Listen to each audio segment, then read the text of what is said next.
Up, everybody? Tony Jigsaw Cotillo, Dave Glockner here with some last-minute pop-up streams for DFS and fantasy football. Dave, this is the fantasy playoff. Fantasy playoffs today, some next week, but with all the injuries, lots to talk about. Last-minute things coming in. I get my boy Javon checking in right now. Our boy Javon's in. Javon Alfred. Javon, thanks for joining in. We just going live. We're just gonna have fun. We're just gonna talk. Dave, we already talked about this at the beginning, man. What's going on with the injuries today?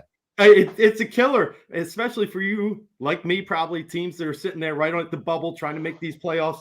Darrell Henderson going down, Elijah Mitchell, all these guys that, you kind of relied on, especially in these last few weeks that have been putting up some solid points, Eli especially.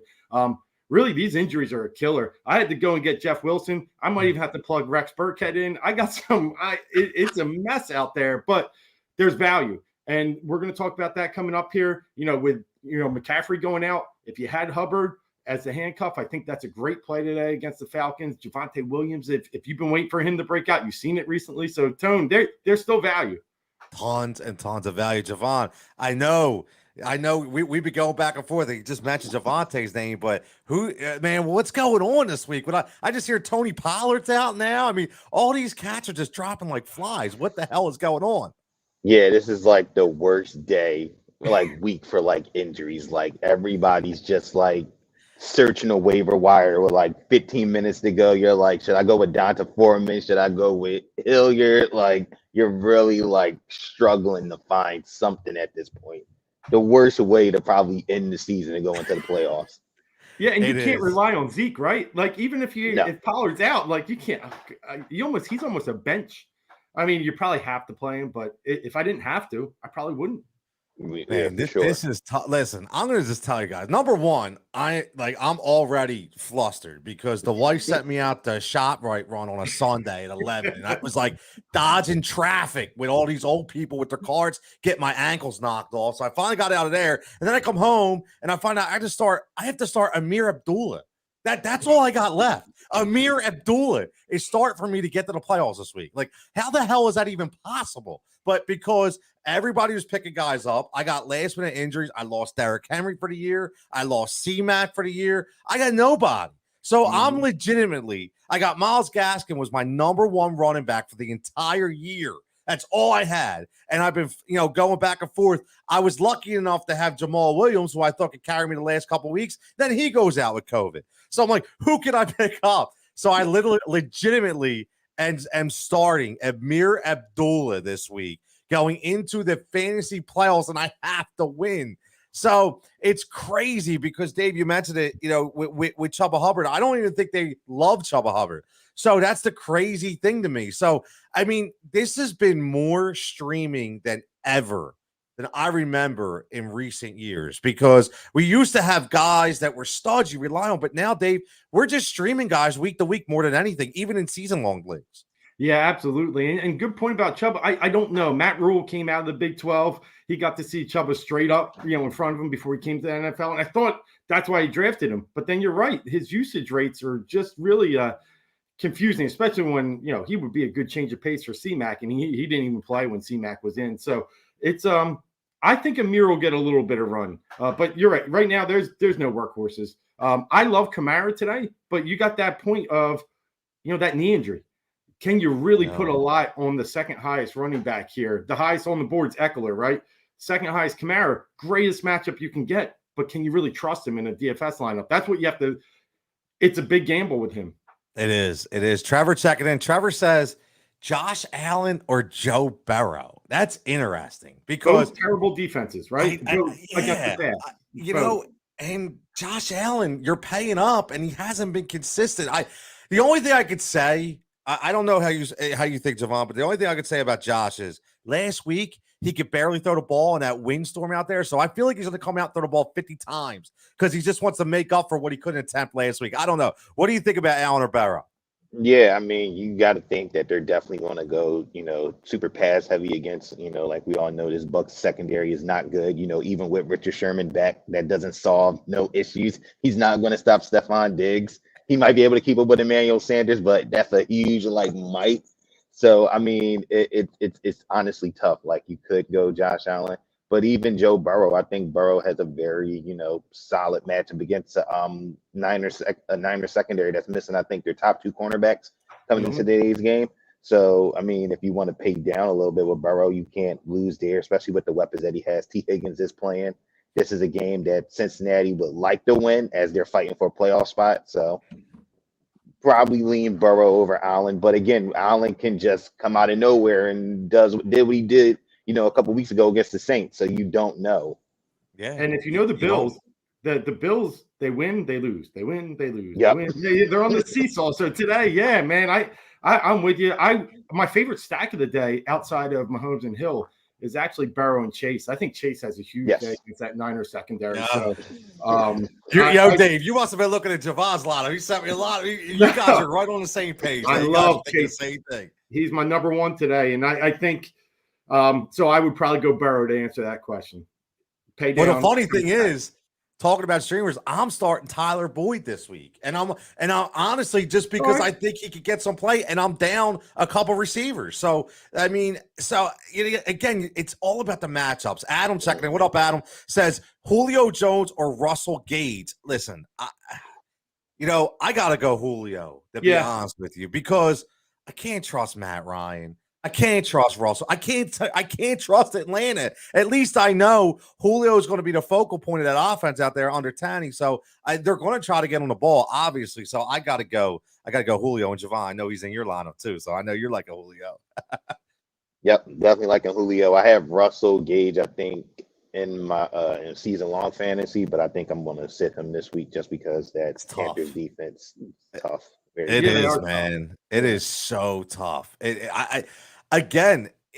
is all about low ownership value, in my opinion.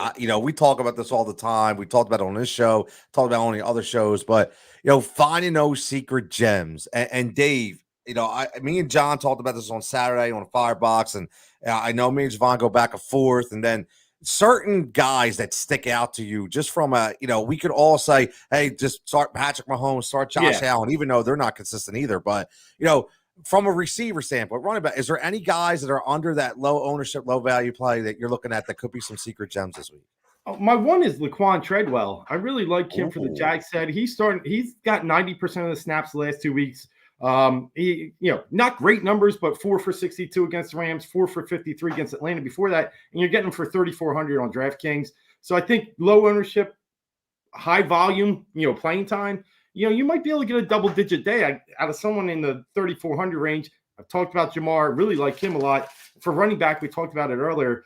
Javonte Williams. I mean, where is the Melvin Gordon? We're still on the fence if he's playing or not, but I think even if he does play, the Lions roll into this game with like the 5th worst rush defense against running backs. Javonte went for 23-102 last week, 676 catching. Huge upside. 5,900 I think is a fair price, and I think you can buy a lot of people around him. So those two I do like a lot today. And Demaryius Thomas, right? I think the Broncos really come out punching today for him.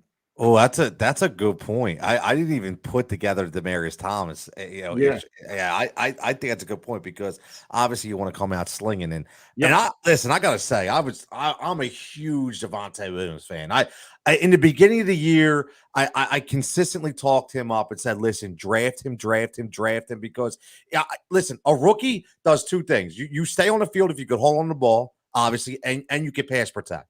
So you knew that they were going to trust Gordon a little bit in the beginning because he's a veteran back and Vic Fangio's a veteran guy. But eventually, as Javonte learned, you can see it slowly but surely, him just taking over that role. He is such an electric player. And I'll tell you what, just real quick on season long, I don't know how you guys think, but he could be a top 5 running back next year when you talk about season long. What do you think, Javon?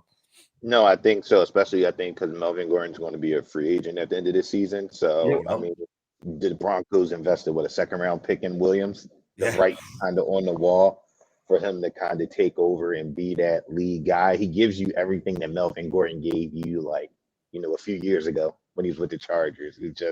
He's just a better guy right now. So yeah, I can definitely see him definitely skyrocketing up the boards and somebody reaching, for him, in those early rounds.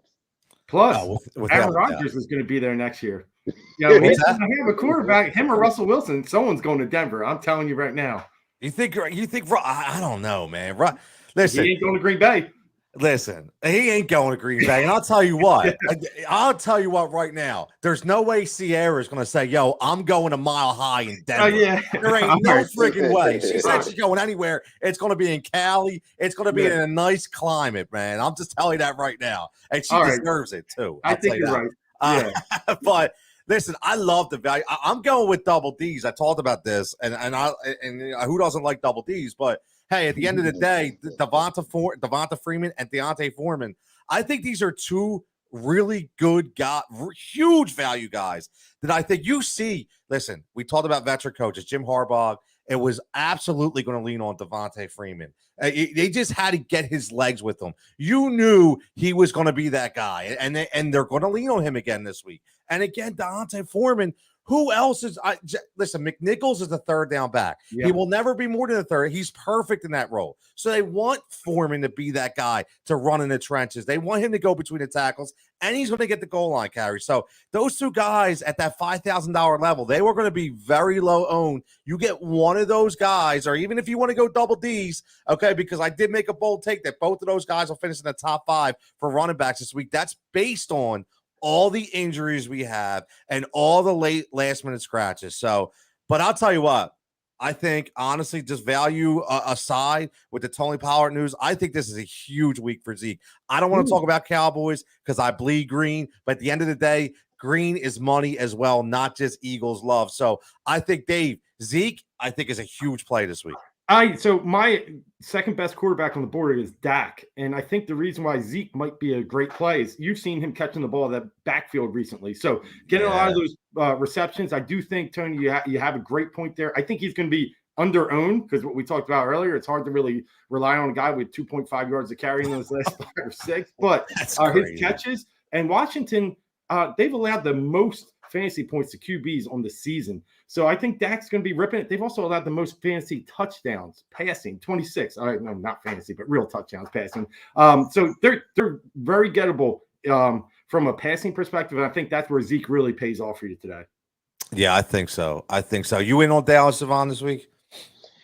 Yeah, I mean, you see the way that Washington's defense has been playing recently. You know, eventually there has to be some type of like the law of averages have to play out in this situation, right? They've played really well. I think they've covered in the last 4. They won 4 straight up. The defense is playing well, but they're going against a wide receiver unit that has Gallup, has Cooper, has CD Lamb, and then like you said, Zeke Elliott. You know, even though he's only getting, like you said, 2.5 yards per carry, as long as he gets into the end zone, you get your value, you get your points, and that's all you can ask for. Dallas can march down the field with passing yards, but Zeke is going to get those red zone touches, and if he scores, then that's all that matters. That's all that matters, 100%. At the end of the day, it's all that matters. Wait, if you get in the end zone, give us those 6 points. That is 100% what we need. And what about the Chargers? So let's talk about the Chargers real fast because no Keenan Allen, no Mike Williams. Jalen Guyton becomes the number 1 wide receiver this week, who's a guy that they love to throw up in the air and they love to go, right? But my whole thing is this is the New York Giants. And a lot of people were talking trap game. I don't believe this. This is in LA. I don't believe it at all. There's a lot of things going on internally with the Giants. I think Justin Herbert explodes this week, could absolutely be the top quarterback on the slate for 7,300 or actually 7,100. But my focus is on Jalen Guyton again because I don't want to hear Palmer's name. I want to hear Guyton. $3,400. Listen, this is an absolute steal to me. And if you're not filling him in your DFS lineups, you're missing out because he is 100% the go up and get guy. Okay, he's going up against a very lackluster defense in the secondary. I don't care about James Bradbury. I know he's pretty good, but I'm telling you what, they're going to find a way to get to Jalen Guyton. He's a guy that averages over 18 yards per catch. So in this game, I don't know if either one of these guys, I have him in a bunch of my lineups, but I think Jalen Guyton is 100% a guy you need to put in there. Yeah, he was a big pickup for me this week. I do think Mike Williams is playing though, but I still think I actually think that makes it better for Guyton. Yeah, so he got activated off COVID. It was he got through it.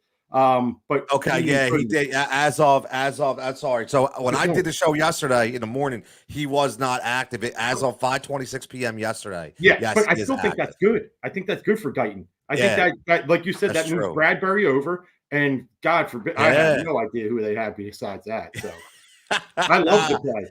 Jose says, pick one. Yeah. Renfro, Beasley, or Brandon Cooks. Renfro. I love me some Hunter Renfro. I do. Again, he's that guy. He's not going to score a lot of touchdowns, but if we're talking PPR in a season-long league, he's going to get you 7 or 8 for 80 every single week. And if he gets a touchdown, there's your 25. So I'm on Renfro. Javon, what do you think of that? Yeah, I'm leaning towards Renfro too. Beasley's kind of been a disappointment this year. You know, he hasn't really picked up the yards. He's pretty much been a non-factor. Brandon Cooks, I mean, he's been everybody's like favorite, you know, wide receiver one, not wide receiver one fantasy guy this season. But again, you're going with Davis Mills. Yeah. I mean, it's tough because we've seen the Seattle Seahawks defense not really play good. But again, do you want to hedge your bets, you know, and saying, I'm going to start Brandon Cooks over a guy like you said, Hunter Renfro, who he's going to get the targets. He's going to get the receptions every game out as that team's number one wide receiver. So I think Renfro is your guy. It's hard. And Jose, I'm going to tell you, you know, I completely agree with Javon. I agree with Dave. And the reason why is when I come up with these, you know, these comparisons or, you know, pick one, pick two, when it's a tie or it's like I'm leaning one way or the other, the way I basically take my answer is who's throwing on the ball. So I got to go by this, right? And Beasley, take him out because obviously you would go with Josh Allen, but Beasley's a number 3 wide receiver. So you're always going to start with your number 1 over your number 3. So that leaves you Renfro and Brandon Cooks. It's Derek Carr or Davis Mills. That's the way I make my decision. So I'll go Derek Carr over Davis Mills all day. No matter what, and if it burns me, it burns me. What are you going to do? But listen, we got a couple minutes left, so this is what we'll do. We're going to play a little fancy roulette here, just by naming one guy, two guys. You know, I'm not going to say bold pick, bold take, whatever, but a guy that maybe nobody's looking at that you think will have a decent day or will at least score 1 touchdown. It could be any position, could be a couple guys. Dave, we'll go with you. What are you thinking, buddy? Well, my first one, I'm going to say Taysom Hill. The Jets are just terrible. They're trash. And we saw it last week with Gardner Minshew. You know, you're down in the 5,400 range for salaries for QBs. Taysom Hill went for 11 rushing carries for 106 versus the Cowboys. I know a little bit of that was in garbage time, but the Jets have let up the most rushing touchdowns in the league this year at 21. Mm-hmm. I think there's a good chance Taysom gets one in on it with his legs. I think that gets you the value today. They're not going to have to pass much. I think they really pound it, and I think Taysom gets, you know, close to 100 as well. So he's getting you running back value at a quarterback position at 5,400. I like him a lot today. I like that. I like Taysom Hill, definitely. Javon, what do you got, buddy? I like Hill. I really like Hill. I put down last night. I put down an anytime touchdown bet on Taysom Hill just based off that fact. Nice. Yep, I love it. Rushing defense is horrible. DFS, I really don't have nobody like really special. I just picked up in like my fantasy league. I just picked up Steven Anderson at tight end, just because we know the situation that the Chargers are in right now. There is no Mike. Like you said, Mike Williams. You still have Guyton, but who's number 3, right? We seen the Chargers earlier this season against the Eagles deploy all 3 tight ends in that game. We saw Jared Cook a little bit. We saw Donald Parham, and we saw Steven Anderson get some play too. So I'm throwing out a Hail Mary to see, you know, what can I get with Steven Anderson this week. I love it. Gerald Everett's another guy that I'm looking at too at 3,100. Who's that? Against the Texans? Gerald Everett. Oh, that's another good one. Seahawks. Yeah, he's another guy that I've been looking at as well. Yeah, I like that. I like because listen, they like to tell you that 100%, 100%. And me, I'm going to stick with the same guy. I love the two names. I love Donovan Peoples-Jones. I understand. Listen, that Baltimore-Cleveland game is always going to be a shootout. It's just the way they play. You know what's going to happen. Mm-hmm. Donovan Peoples-Jones, 3,900. This is going to be. He's going to score today. Anytime touchdown. I don't know what the odds are, but I love me some Donovan Peoples-Jones today. But he's due. Yeah, man. What's that? He's due, man. He's been cold exactly. lately, but he had those games early in the year, and he can, you know, we had that Baltimore-Cleveland game of the year last year, right? When Lamar had to go take a deuce. That game was amazing. And I'm hoping for one of those. I love that pick. Oh yeah. All about fireworks. All about fireworks. But again, listen, we got about 3 minutes till game time. We're gonna roll. Everybody, thanks for checking in. Follow Heat Ratio Sports. Check us out. Follow Javon on Twitter. Follow Dave on Twitter. Follow Tony on Twitter. As always, thank the Prime Roofing, HVAC Blue. We appreciate it. Good luck, everybody. Cash those bets. Get those lines in. Everybody, stay safe, stay healthy. We'll catch you next week.